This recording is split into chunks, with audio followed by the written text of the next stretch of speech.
नमस्कार, मैं हूं प्रशांत चुरहे। कोरोना का खतरा अभी खत्म नहीं हुआ है और इसीलिए मास्क पहनना बहुत जरूरी है।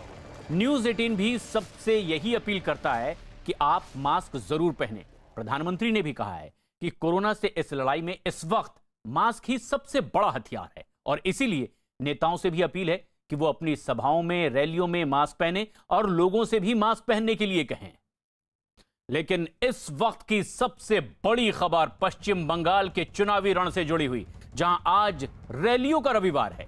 बीजेपी और टीएमसी ने रणभूमि में अपने अपने तमाम बड़े योद्धाओं को उतार दिया है। एक ओर तो खुद कमान संभाले हुए हैं बीजेपी की ओर से प्रधानमंत्री नरेंद्र मोदी, बांकुड़ा में आज वो हुंकार भरेंगे, तो वहीं दूसरी तरफ अमित शाह पूर्वी मेदिनीपुर में शक्ति प्रदर्शन करेंगे। शाम को कोलकाता में बंगाल में परिवर्तन के लिए बीजेपी का घोषणा पत्र भी जारी करेंगे। तो उधर टीएमसी की कमान खुद मुख्यमंत्री ममता बनर्जी ने थामी है और चुनावी रण में कोई कोर कसर नहीं छोड़ना चाहती। अब वो हैट्रिक बनाने के लिए अपने हाथ में कमान संभाले हुए हैं और ताबड़तोड़ रैलियां कर रही है। ममता बनर्जी आज 3 चुनावी रैलियां करने वाली है।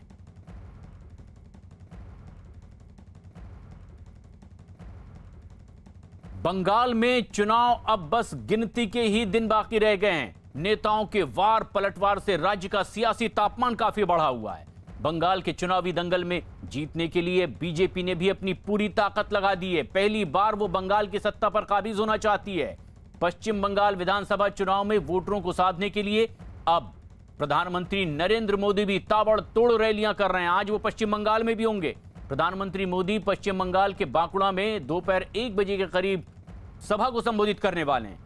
ये विधानसभा सीट भी जंगल महल इलाके में आती है।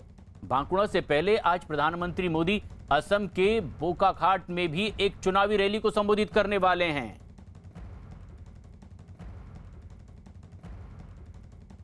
मैं मौजूद हूं बांकुड़ा के तिलाबेदिया ग्राउंड में और यहां पर प्रधानमंत्री नरेंद्र मोदी 1 बजे के बाद पहुंचेंगे और उसके बाद जनसभा को यहां पर संबोधित करेंगे। सबसे पहले हम आपको मंच की तस्वीरें दिखाते हैं। मंच देखिए पूरी तरीके से तैयार है। जो एसपीजी सुरक्षा होते हैं वो एसपीजी जो है इस वक्त इस पूरे ग्राउंड को टेक ओवर कर चुके हैं और सुरक्षा के यहाँ पर पुख्ता इंतजाम किए जा रहे हैं। इसी मंच पर दोपहर 1 बजे के बाद प्रधानमंत्री जो हैं वो पहुंच जाएंगे और उसके बाद बांकुड़ा की जनता को वो संबोधित करेंगे और उनके सामने भाषण देंगे। और एक और तस्वीर जिस तरीके से अभी आप देख सकते हैं कि ग्राउंड पूरी तरीके से खाली है। खाली इसलिए है क्योंकि सुरक्षा के पुख्ता इंतजाम इस वक्त यहाँ पर किए जा रहे हैं। इसके अलावा अगर हम बांकुड़ा की बात करें तो बांकुड़ा में कुल 12 विधानसभाएं हैं। इसमें से जो 3 विधानसभाएं हैं वो जंगल महल के इलाके में आते हैं और 2019 लोकसभा चुनाव में इन 12 के 12 विधानसभाओं पर बीजेपी के उम्मीदवारों ने लीड दिया था। इस वजह से जो बीजेपी के जो सबसे बड़े स्टार प्रचारक है प्रधानमंत्री नरेंद्र मोदी वो यहां पर इसी वजह से पहुंच रहे हैं। बांकुड़ा में भारी तादाद में प्रधानमंत्री की रैली में महिलाएं पहुंची हुई हैं। महिला मुख्यमंत्री हैं पश्चिम बंगाल में ममता बनर्जी और उनको हटाने के लिए यहां पर महिलाएं जो हैं भारी तादाद में यहां पर पहुंची हुई हैं। तस्वीरों में यहां पर आप देख सकते हैं। आप लोग किस लिए यहां पर पहुंची हुई हैं? हम मोदी जी के सभा में आए हैं। हम महिला मोर्चा के जिला का सेक्रेटरी है। मेरा नाम उमा नायर।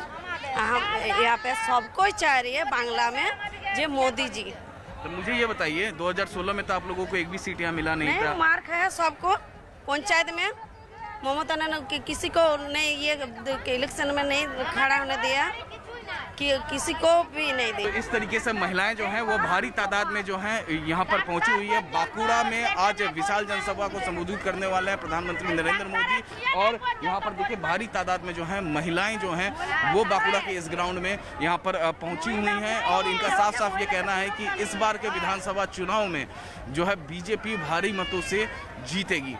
वीडियो जर्नलिस्ट दिनेश देवरी के साथ अमित कुमार सिंह, न्यूज़ 18 इंडिया। प्रधानमंत्री नरेंद्र मोदी पहुंच चुके हैं असम बोकाखाट में। उनकी आज की पहली रैली होने जा रही है। असम में भी विधानसभा चुनाव हैं। प्रधानमंत्री नरेंद्र मोदी ने कमान संभाल रखी है। बोकाखाट से ये सीधी तस्वीर आप देख रहे हैं। मंच तैयार है लेकिन कैमरा उस हेलीकॉप्टर पर है जिसमें प्रधानमंत्री नरेंद्र मोदी आ रहे हैं। बोकाखाट वो पहुंच चुके हैं, लैंड करने वाले हैं बोकाखाट में और जो मंच पर लगा हुआ स्क्रीन है उस पर उनके हेलीकॉप्टर की सीधी तस्वीर देखी जा सकती है। बड़ी तादाद में यहां उन्हें सुनने के लिए लोग जमा हैं। 3 चरण में असम में चुनाव हो रहा है, एक के बाद एक कई रैलियां। कल भी प्रधानमंत्री नरेंद्र मोदी की असम और पश्चिम बंगाल में एक रैली हुई थी। आज फिर एक बार पश्चिम बंगाल सबसे पहले पहुंच रहे हैं प्रधानमंत्री नरेंद्र मोदी। बोकाखाट में उनकी रैली है और यहां से वो चुनावी सभा को संबोधित करने वाले हैं। लेकिन सबसे खास बात यह है कि 2019 का जो लोकसभा चुनाव हुआ था वहां कांग्रेस को एक लीड मिली थी इस सीट पर, लेकिन इस बार बीजेपी चाहती है कि जिस तरह से प्रधानमंत्री नरेंद्र मोदी के नाम पर चमत्कारी परिवर्तन बीजेपी को देखने को मिलता है, कुछ ऐसा उन सीटों पर भी जहां अब तक के उन्हें टिकट और उम्मीदवारों को मतदान नहीं मिला था। लेकिन बंगाल का रण जीतने के लिए बीजेपी ने भी अपनी पूरी ताकत झोंक दी है। केंद्रीय गृह मंत्री अमित शाह आज पूर्वी मेदिनीपुर में जनसभा करने वाले हैं, पदाधिकारियों के साथ मीटिंग करेंगे। खबर है कि अमित शाह की इस रैली में शुवेंदु अधिकारी के पिता और टीएमसी के सांसद शिशिर अधिकारी बीजेपी में शामिल हो सकते हैं। अमित शाह आज शाम को 4 बजे कोलकाता में पश्चिम बंगाल विधानसभा चुनाव के लिए बीजेपी का घोषणा पत्र भी जारी करेंगे।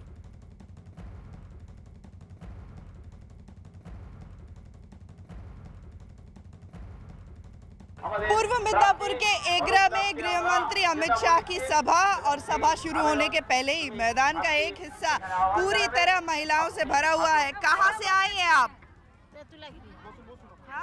बेतुलागिरी। कितनी दूर है? 5 माइल दूर। काफी देर से आई हैं।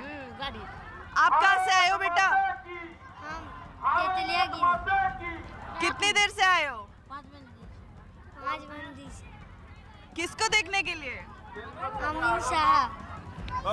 महिलाओं के साथ ही बच्चे भी कई घंटों से इंतजार कर रहे हैं गृह मंत्री अमित शाह के एगरा पहुंचने का। आज एगरा में सभा के बाद यहां से मेचेदा की तरफ जाएंगे गृह मंत्री अमित शाह, जहां पर कुछ ऑर्गेनाइजेशनल मीटिंग होगी। उसके बाद कोलकाता में मैनिफेस्टो जारी करेंगे गृह मंत्री अमित शाह।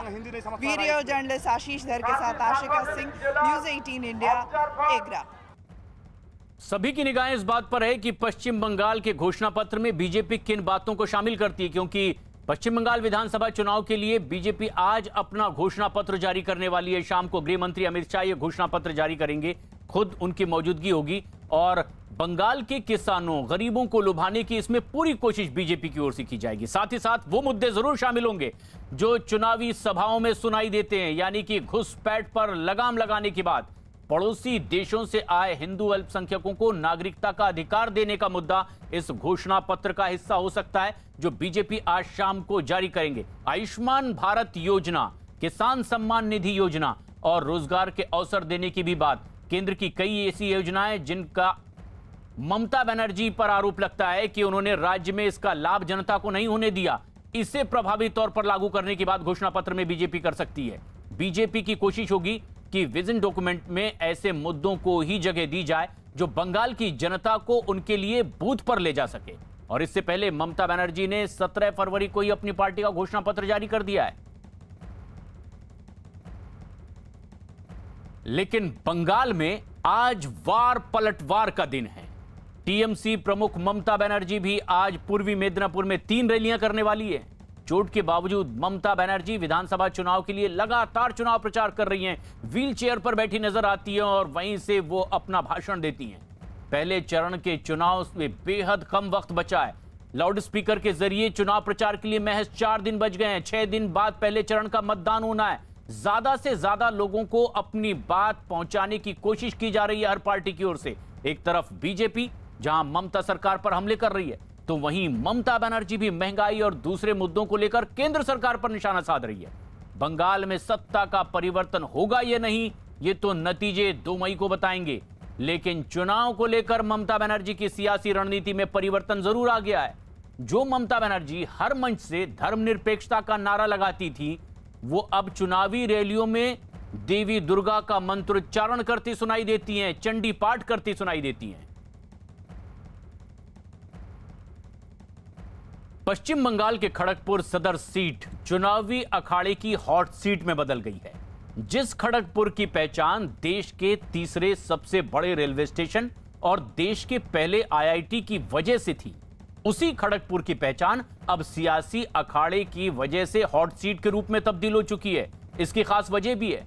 खड़गपुर सदर सीट से टीएमसी की ओर से पूर्व कप्तान महेंद्र सिंह धोनी के दोस्त प्रदीप सरकार चुनावी मैदान में हैं। तो प्रदीप सरकार को बांग्ला फिल्मों के बड़े अभिनेता हिरणमय चटर्जी से जबरदस्त चुनौती भी मिल रही है, जिनके समर्थन में खुद प्रधानमंत्री नरेंद्र मोदी रैली कर चुके हैं।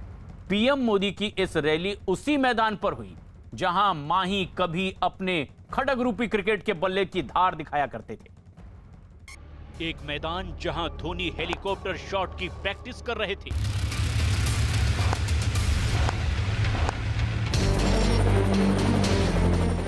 उसी मैदान पर एक दिन पहले बीजेपी उम्मीदवार के पक्ष में सियासी बैटिंग के लिए प्रधानमंत्री मोदी हेलीकॉप्टर से उतरे।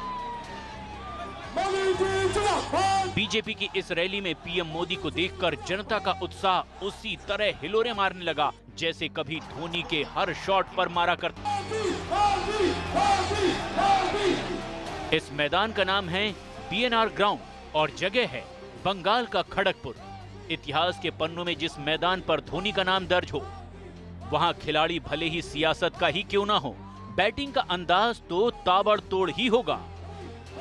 सो जनता के मूड को भांपकर प्रधानमंत्री ने धोनी के अंदाज में विरोधियों पर हल्ला बोल दिया और जमकर सियासी बैटिंग की। लब्बुलुआब एक को सोनार बांग्ला बनाने के लिए वैसा ही मौका बीजेपी को मिले। आपने 70 साल तक अनेकों को अवसर दिया है।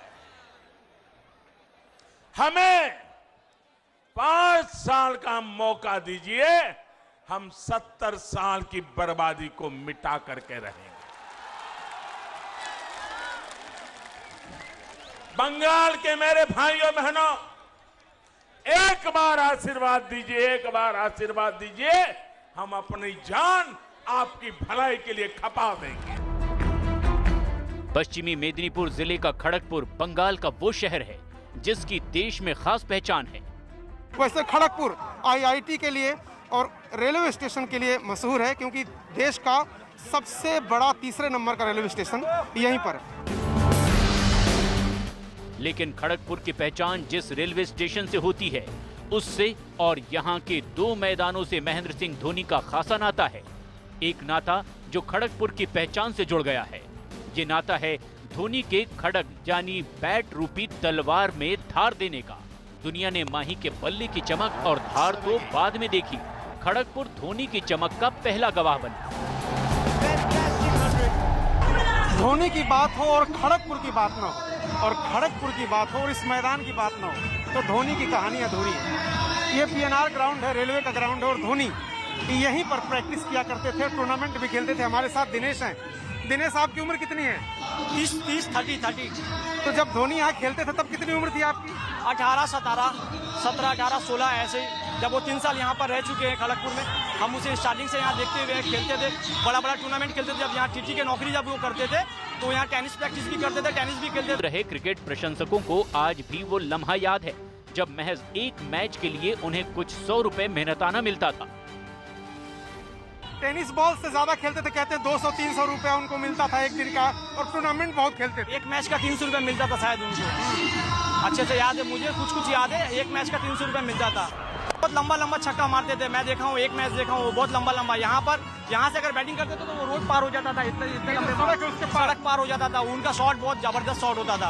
हाँ, इसीलिए तो वो हमारे देश के हीरो है। मैं इस वक्त खड़गपुर के बीएनआर रेलवे ग्राउंड पे खड़ा हूँ। ये ग्राउंड अपने आप में इतिहास समेटे हुए। ये जो पिच आप देख रहे हैं, इसी पिच पर कभी भारतीय क्रिकेट टीम के कैप्टन बने महेंद्र सिंह धोनी प्रैक्टिस किया करते थे और टेनिस बॉल के मैच खेला करते थे। यहाँ के लोग बताते हैं कि जब वो इस एंड से बैटिंग करते थे तो सामने के घरों के जो शीशे हैं वो टेनिस बॉल से भी टूट जाया करते थे, क्योंकि इतना तेज शॉट वो मारते थे और हेलीकॉप्टर शॉट की प्रैक्टिस यहाँ पे किया करते थे। और दूसरी तरफ सड़क है, जब उस एंड से वो बैटिंग करते थे तो सामने जो सड़क दिखाई दे रही है उसके दूसरी तरफ जाके बॉल गिरती थी। आशीर्वाद दीजिए। जिस तरह प्रधानमंत्री मोदी ने भाषण की अपनी कला से विरोधियों को मुरीद बनाया, या विचारधारा से जुड़े हों। धोनी का गुणगान करने वाले दिनेश बीजेपी के कार्यकर्ता हैं और खड़गपुर सदर सीट से बीजेपी उम्मीदवार को जो शख्स टीएमसी से चुनौती दे रहा है वो हैं धोनी के दोस्त प्रदीप सरकार। लेकिन इस रिश्ते को जानने के बावजूद दिनेश को इसका कोई मलाल नहीं।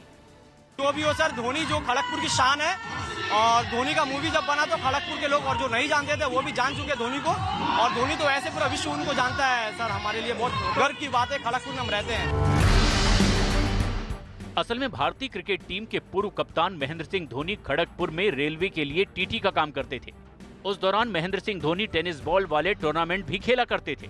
टूर्नामेंट में हिस्सा लेने के लिए हर मैच में उन्हें 200 से 300 रुपए मिलते थे। प्रदीप सरकार क्रिकेट के टूर्नामेंट कराया करते थे। उसी दौरान धोनी और प्रदीप सरकार की दोस्ती हुई। बाद में प्रदीप सरकार राजनीति में आ गए और विधायक दिलीप घोष के सांसद बने जाने के बाद खाली हुई इस सीट से 2019 के उपचुनाव में विधायक चुन लिए गए। इस बार प्रदीप सरकार टीएमसी से फिर मैदान में हैं और हर घर जाकर वोट मांग रहे हैं। हालांकि प्रदीप सरकार के लिए प्रचार करने धोनी शायद ही आ पाएं, लेकिन प्रदीप सरकार का दावा है कि पूर्व कप्तान का आशीर्वाद उनके साथ है। अरे बाबा, धोनी अभी क्या हमारा जो देश का बीजेपी गवर्नमेंट है, अगर ऐसा कोई बाहर से आया तो उसका असुविधा कर देगा। तो धोनी कहीं पे भी है, उसका आशीर्वाद, उसका प्रार्थना मेरे साथ है, मुझे मालूम है। क्योंकि हम लोग को जैसा यूथ या क्रिकेट स्पोर्ट्स लवर जीतेगा तो क्रिकेट के लिए भी अच्छा है, पब्लिक के लिए भी अच्छा है, और आने वाला सामने में जो यूथ खेलने चाहता है उन लोगों के लिए भी अच्छा है। खड़गपुर के सियासी मैदान में इस बार जोरदार मुकाबला तय है। बंगाल चुनाव में सत्ता पर बैठने वाली पार्टी कभी भी खड़गपुर से जीत हासिल नहीं कर पाई। 1956 से लेकर 2016 तक का चुनावी इतिहास इसका गवाह है। लेफ्ट सरकार के दौरान खड़गपुर सीट पर कांग्रेस का कब्जा रहा। 2016 के विधानसभा चुनाव में खड़गपुर से बीजेपी के दिलीप घोष ने जीत दर्ज की, लेकिन सत्ता में टीएमसी आई। दिलीप घोष ने 82 साल तक विधायक रहे ज्ञान सिंह सोहन पाल को हराया। इस बार बीजेपी ने हिरणमय चटर्जी को चुनावी मैदान में उतारा है। हिरणमय चटर्जी बंगाली सिनेमा के बड़े कलाकार हैं। हिरणमय खड़गपुर के नहीं हैं, इसके बावजूद उन्हें जनता का समर्थन मिल रहा है। एक तो स्टेडियम की वजह से लोग उन्हें पहचानते हैं, तो वहीं खुद प्रधानमंत्री उनके लिए रैली कर चुके हैं। खड़गपुर का ना होने के बावजूद हिरणमय पर बीजेपी के भरोसे की वजह मतदाताओं का समीकरण भी है। आंकड़ों के मुताबिक खड़गपुर में बिहार और उत्तर प्रदेश से आए मजदूरों के अलावा रेलवे में काम करने वाले आंध्र प्रदेश के लोग बड़ी संख्या में हैं। इसी वजह से खड़गपुर को बंगाल का मिनी इंडिया भी कहते हैं। खड़गपुर में तेलुगु वोटर करीब 30% हैं। इसके साथ दूसरे समुदाय के लोगों को मिलाकर अगर देखा जाए तो यहाँ बंगाली और बिहारी वोटरों की संख्या आधी आधी यानी कि बराबर है। खड़गपुर में तेलुगु में बात करने वाले 1.5 लाख लोग हैं। इस सियासी समीकरण ने बीजेपी को यहाँ से एक बार फिर जीत का भरोसा दिया। इसी वजह से प्रदीप सरकार भले ही माही से रिश्ते की दुहाई दें, हिरेन चटर्जी अपनी जीत देख रहे हैं। सर, सौरभ गांगुली मेरा भाई साहब है, बड़े भाई साहब हैं, तो इससे क्या मतलब है? सौरभ गांगुली का नाम कभी लिए और सौरभ जी कभी मेरे बारे में बोले कि है उसके वोट में जिता दो? लोग जिताएंगे। यहाँ के जो पब्लिक है, जो संतरास में है, जिसको डरा के रखे हैं, जिसका कोई विकास नहीं है, कि यहाँ के युवा है, सब लोग बोल रहे हैं घूमते रहते हैं, किसी के पास कोई काम नहीं है। खड़गपुर में बंगाली सिनेमा के हीरो हिरणमय चटर्जी और भारतीय टीम के पूर्व कप्तान महेंद्र सिंह धोनी के दोस्त प्रदीप सरकार के बीच सियासी जंग है। 1 अप्रैल को जनता इनके भाग्य का फैसला करेगी और 2 मई को नतीजे सामने होंगे। पीएम मोदी के खड़गपुर के सियासी समर में कूदने के बाद मुकाबला दिलचस्प तो हो ही गया है।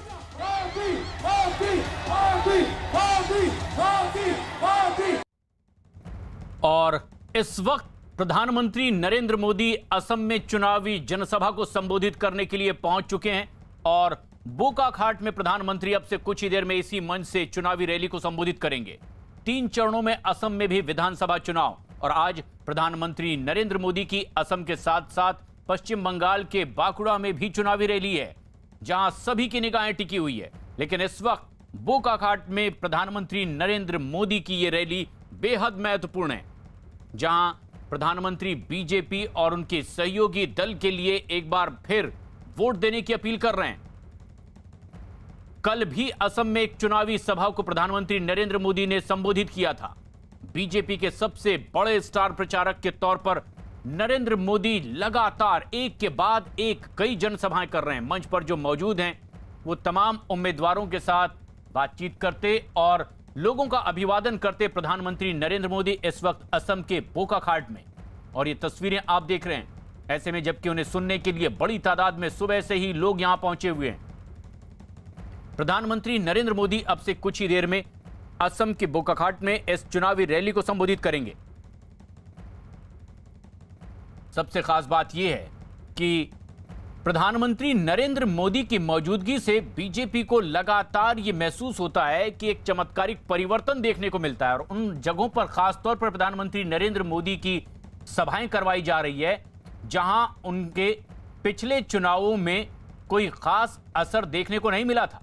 लेकिन प्रधानमंत्री नरेंद्र मोदी की मौजूदगी से बीजेपी को उम्मीद है कि इस बार पासा पलट सकता है और खासतौर पर ऐसे इलाकों में प्रधानमंत्री नरेंद्र मोदी की रैली करवाई जा रही है। असम गण परिषद के साथ गठबंधन बीजेपी का और सहयोगी पार्टी के तौर पर वो इस वक्त एनडीए का हिस्सा। असम गण परिषद के उम्मीदवार के लिए भी उनके पक्ष में प्रचार करते प्रधानमंत्री नरेंद्र मोदी। 2016 का जब विधानसभा चुनाव हुआ था तो असम गण परिषद के उम्मीदवार ने यहां जीत हासिल की थी। लेकिन अब जबकि इस चुनावी सीट पर एक बार फिर प्रधानमंत्री नरेंद्र मोदी की यह चुनावी रैली है, बीजेपी उम्मीद कर रही है कि एक बड़ा परिवर्तन देखने को मिलेगा। पहले चरण में मतदान इस सीट पर होने वाला है। असम में कुल मिलाकर 3 चरणों में चुनाव होने वाले हैं और प्रधानमंत्री नरेंद्र मोदी उन सीटों पर खासतौर पर चुनावी रैलियां कर रहे हैं जहां पहले दूसरे चरण पर मतदान है। उसी कड़ी में असम और पश्चिम बंगाल के उन तमाम सीटों पर प्रधानमंत्री नरेंद्र मोदी खुद पहुंच रहे हैं जहां अब चुनाव प्रचार के लिए बस कुछ ही दिन बाकी बचे हैं। प्रधानमंत्री नरेंद्र मोदी इस वक्त असम के बोकाखाट के मंच पर ही मौजूद हैं और कुछ ही देर में सभा को संबोधित करेंगे। लेकिन सभी की निगाहें आज की सबसे अहम खबर पर। मुंबई पुलिस के पूर्व पुलिस कमिश्नर परमबीर सिंह ने न्यूज 18 इंडिया से कहा है कि उन्होंने ही चिट्ठी लिखी है जिसमें महाराष्ट्र के गृह मंत्री अनिल देशमुख की शिकायत की गई है इस बात को लेकर कि उन्होंने 100 करोड़ रुपए महीने की वसूली का दबाव बनाया था। लेकिन अटकलें यह लगाई जा रही थी, आरोप यह लगाए जा रहे थे कि यह चिट्ठी उनके आधिकारिक ईमेल आईडी से मुख्यमंत्री कार्यालय को नहीं भेजी गई है। तो इस बात की क्या गारंटी है कि यह चिट्ठी खुद परमबीर सिंह ने लिखी है? लेकिन न्यूज 18 से बात करते हुए खुद परमबीर सिंह ने कहा है कि यह चिट्ठी उन्होंने खुद लिखी है। महाराष्ट्र के सियासी उथल पुथल के बीच एनसीपी अध्यक्ष शरद पवार शनिवार को परिवार के साथ आगरा पहुंचे। शरद पवार के साथ उनकी सांसद बेटी सुप्रिया सुले भी थी। इस बीच जब मीडिया ने उनसे बातचीत करने की कोशिश की तो वो बिना बात किए ही वहां से निकल गए थे। और ये तस्वीरें आगरा पहुंचे शरद पवार की है जब वो परिवार के साथ आगरा पहुंचे हुए।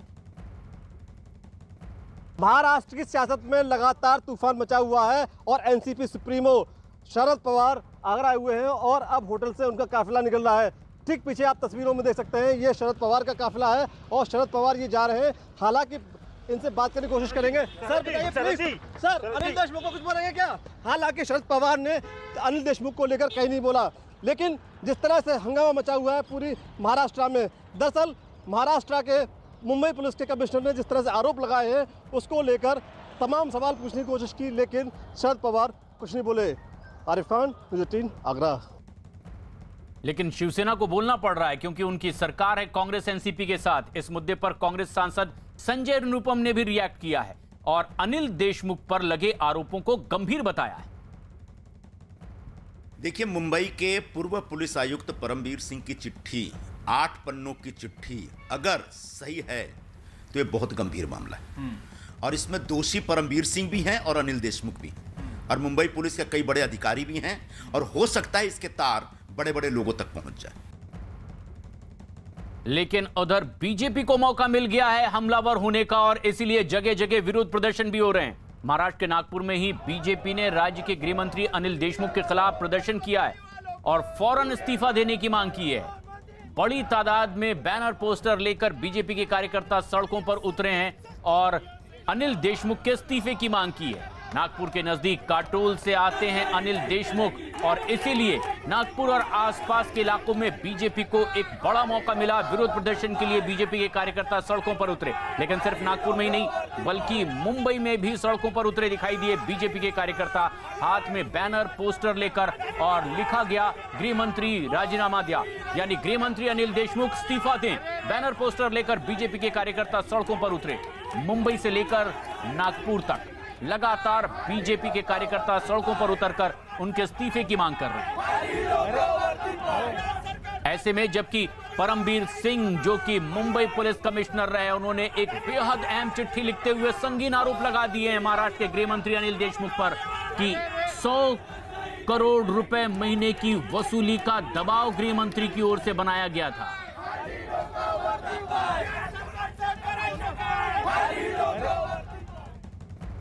लेकिन अनिल देशमुख पर परमबीर सिंह के लगाए गए आरोपों के बाद महाराष्ट्र की महाविकास आघाड़ी सरकार में खलबली मच गई है और अब खबर है कि दिल्ली में आज शाम करीब 7 बजे एनसीपी अध्यक्ष शरद पवार के साथ पार्टी के नेताओं की बैठक होने वाली है। अजीत पवार, जयंत पाटिल इस बैठक में शामिल हो सकते हैं, जिसमें महाराष्ट्र के गृह मंत्री के नाम पर चर्चा हो सकती है। बताया यह भी जा रहा है कि परमबीर सिंह के लगाए गए गंभीर आरोपों के बाद अनिल देशमुख को महाराष्ट्र के गृह मंत्री पद से हटाया भी जा सकता है। लेकिन इस बीच इस बैठक के पहले ही एनसीपी प्रदेश अध्यक्ष जयंत पाटिल का एक बड़ा बयान सामने आया है। अभिषेक पांडे की रिपोर्ट है। उन्होंने अपने बयान में कहा कि गृह मंत्री अनिल देशमुख अपने पद से इस्तीफा नहीं देंगे। जयंत पाटिल का यह बयान आया है और वो तब बेहद अहम है जब जयंत पाटिल का नाम भी चर्चा में हो कि क्या वो महाराष्ट्र के अगले गृह मंत्री हो सकते हैं, क्योंकि आज शाम को अजीत पवार और जयंत पाटिल शरद पवार के साथ मीटिंग करने वाले हैं दिल्ली में शरद पवार के घर पर। और माना यही जा रहा है कि अब यह बैठक क्या अगले बदलाव की बैठक है, क्या गृह मंत्री को बदलना पड़ेगा। लेकिन जयंत पाटिल ने कहा है कि फिलहाल अपने पद से वो इस्तीफा नहीं देंगे। मुंबई के पूर्व पुलिस कमिश्नर परमबीर सिंह की चिट्ठी से मचे इस कोहराम से जुड़ी हुई यह बेहद अहम खबर। परमबीर सिंह की उद्धव ठाकरे को लिखी गई चिट्ठी के बाद मुख्यमंत्री ने एक आपात बैठक बुलाई। उद्धव ठाकरे पवार के साथ बातचीत के बाद अब इस पूरे मुद्दे पर फैसला करेंगे। परमबीर सिंह ने अपनी चिट्ठी में गृह मंत्री अनिल देशमुख पर वसूली करने का आरोप लगाया। परमबीर सिंह ने सीएम उद्धव को चिट्ठी लिखी, आरोप लगाया कि अनिल देशमुख ने हर महीने 100 करोड़ रुपए वसूलने का टारगेट दिया था। और इसी खबर से जुड़ी हुई ये 5 तस्वीरें आप देख रहे हैं जिससे हलचल मची हुई है। परमबीर सिंह ने खुद न्यूज 18 से कह दिया कि उनकी चिट्ठी पर शक न किया जाए, क्योंकि यह सुगबुगाहट भी कि उनकी आधिकारिक ईमेल आईडी से यह चिट्ठी नहीं लिखी गई और चिट्ठी में उनके हस्ताक्षर नहीं। लेकिन न्यूज 18 से परमबीर सिंह ने कहा कि यह चिट्ठी उन्होंने खुद लिखी है। तो उधर अनिल देशमुख ने खुद पर लगे आरोपों से इनकार कर दिया। उन्होंने कहा कि खुद को बचाने के लिए परमबीर सिंह इस तरह की साजिश रच रहे हैं। उद्धव ठाकरे ने एक आपात बैठक भी बुलाई है और जांच की मांग खुद अनिल देशमुख ने की है।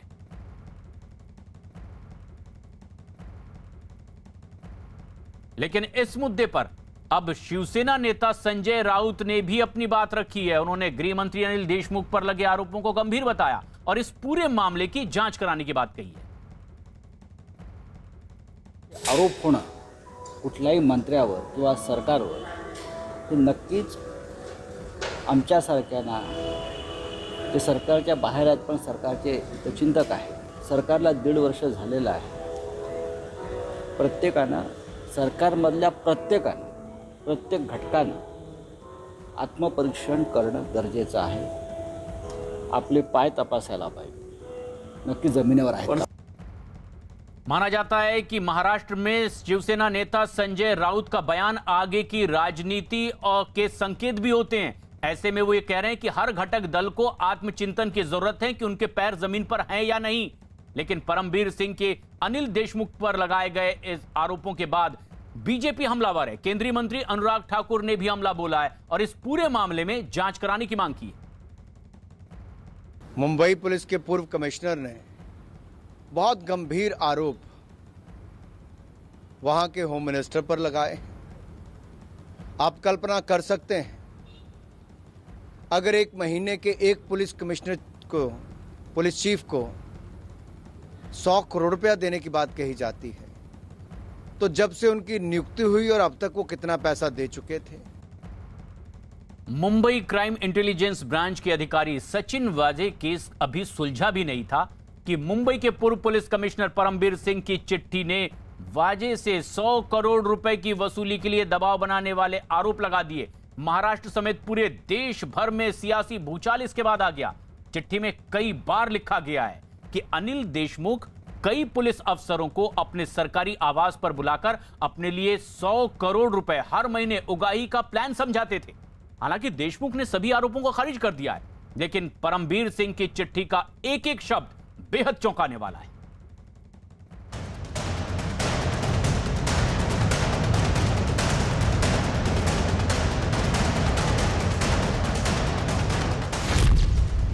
सचिन वाजे केस में लेटर बम।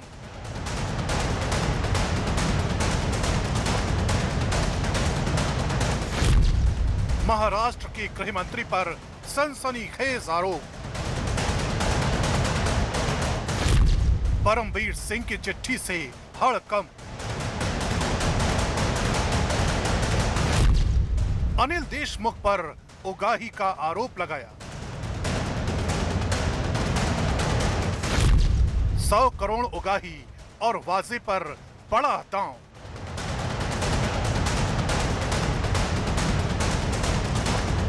परमबीर सिंह की चिट्ठी ने तूफान ला दिया है। मुंबई के पूर्व पुलिस कमिश्नर परमबीर सिंह ने मुख्यमंत्री उद्धव ठाकरे को सचिन वाजे से संबंधित मामले में ऐसी चिट्ठी लिखी है जिसका एक एक शब्द बेहद चौंकाने वाला है। मुंबई के पूर्व पुलिस कमिश्नर और अब महाराष्ट्र होमगार्ड्स के कमांडेंट जनरल परमबीर सिंह ने सीधे राज्य के गृह मंत्री पर 100 करोड़ रुपए की उगाही के लिए वाजे समेत मुंबई के कई पुलिस अफसरों पर दबाव बनाने का आरोप लगाया है। परमबीर सिंह ने मुख्यमंत्री को भेजी गई चिट्ठी में लिखा है, गृह मंत्री अनिल देशमुख ने सचिन वाजे केस में लापरवाही की बात कही, जो झूठ है। अनिल देशमुख ने सचिन वाजे को कई बार अपने सरकारी आवास पर बुलाया।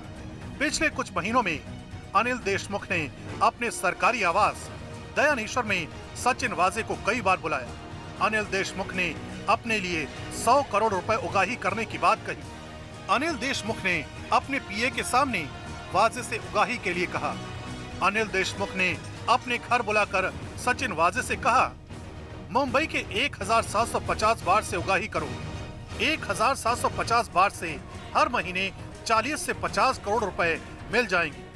बाकी की उगाही मुंबई की ऐसी ही अलग अलग जगहों से कर सकते हो। सचिन वाजे ने मेरे ऑफिस आकर देशमुख की उगाही वाली बात बताई। मैं वाजे के मुंह से गृह मंत्री अनिल देशमुख की उगाही वाली बात सुनकर हैरान रह गया। सचिन वाजे केस में गृह मंत्री अनिल देशमुख की प्रतिक्रिया से नाराज मुंबई के पूर्व पुलिस कमिश्नर परमबीर सिंह ने 8 पेज की चिट्ठी में वाजे के अलावा कुछ और अफसरों के नामों का जिक्र किया है। उनकी चिट्ठी में आरोप लगाया गया है कि गृह मंत्री अनिल देशमुख ने उनकी जानकारी के बिना उनके अफसरों को बुलाया और सबसे 100 करोड़ की उगाही करने को कहा। परमबीर सिंह ने चिट्ठी में लिखा है, सचिन वाजे को उगाही के लिए 100 करोड़ वाला टारगेट देने के कुछ दिनों बाद राज्य के गृह मंत्री अनिल देशमुख ने मुंबई की सोशल सर्विस ब्रांच के एसीपी संजय पाटिल को बुलाया। गृह मंत्री अनिल देशमुख ने अपने सरकारी आवास पर संजय पाटिल के साथ मुंबई के हुक्का पार्लर को लेकर मीटिंग की। इस मीटिंग में गृह मंत्री अनिल देशमुख के पीए पलांडे भी मौजूद थे।